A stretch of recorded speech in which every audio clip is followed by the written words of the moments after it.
Hey everyone, welcome back to the channel. If you've ever dug through your pocket change, chances are you've come across a 1-cent coin, also known as a penny. But have you ever wondered where it came from? Or how much this small coin is really worth in the grand scheme of things? Well, that's what we're here to find out. The story of the 1-cent coin is a tale that stretches across centuries, from its origins in ancient history to its place in modern economies. But let's start with its beginnings in the United States. The history of the 1-cent coin in the US dates back to the year 1793, right after the country's founding. The first 1-cent coin was introduced by the US Mint as part of a larger effort to establish a national currency. But before it became the familiar penny we know today, it went through some pretty interesting changes. The first US 1-cent coins were made of copper, and they featured designs that were quite different from today's penny. The first coin, called the chain cent, depicted a chain of links with the word liberty above it. This was followed by the Liberty Cap design, which symbolized freedom and the ideals of the new country. These early coins were not only a means of exchange but also a reflection of the nation's young, pioneering spirit. Over the years, the design of the 1-cent coin evolved, and in 1857, the US Mint changed the composition of the coin. Instead of solid copper, they switched to a copper-nickel alloy, which was cheaper to produce and more durable. That's when the coin started to look more like the modern penny we know today. The camera pans over various historical pennies, showing the different designs over the decades. In 1909, a major milestone was reached. The US Mint introduced the Lincoln cent, a coin that would become an icon. The design featured President Abraham Lincoln's portrait on the obverse and 2 wheat stalks on the reverse. It was the first time a real person had appeared on a US coin, and it marked the beginning of a century-long association between the penny and President Lincoln. Over the years, the penny's design has seen some updates.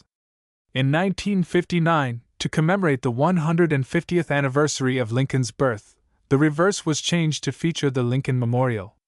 Then, in 2009, the US Mint introduced a series of 4 different reverse designs to mark Lincoln's life, ranging from his early log cabin to his role in the Civil War.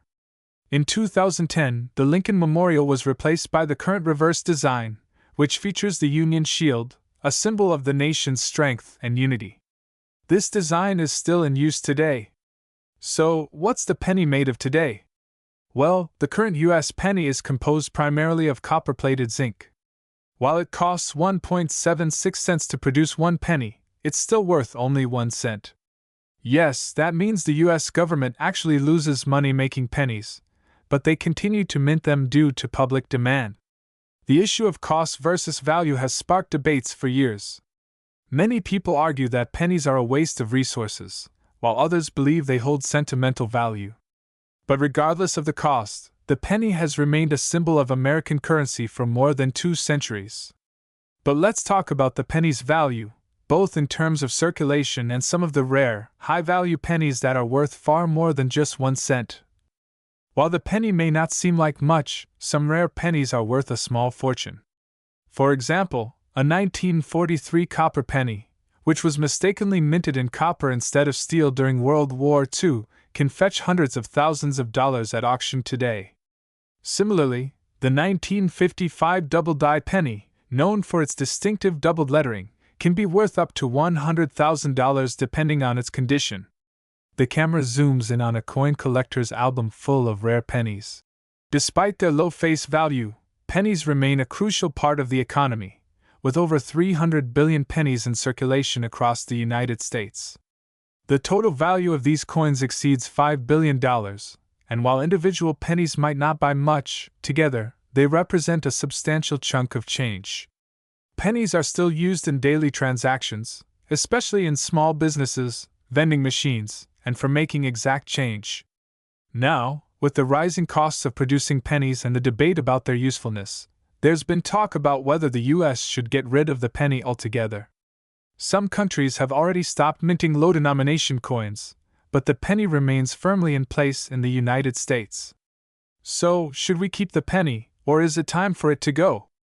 Proponents of keeping the penny argue that it holds historical and cultural significance, while opponents say that it's an inefficient and outdated form of currency. The truth is, The debate over the future of the penny is far from over, but for now, it continues to play its role in the American economy. Whether you love it or hate it, the penny has been part of our lives for over 200 years, and it's not going anywhere anytime soon. But next time you find a 1-cent coin in your change, you'll know that it's more than just a small piece of copper, it's a tiny piece of history, culture, and currency. Thanks for watching today's video. If you found this information interesting, don't forget to like, share, and subscribe to the channel. And if you have any rare pennies hidden in your collection, let us know in the comments below. Until next time, keep collecting and keep learning.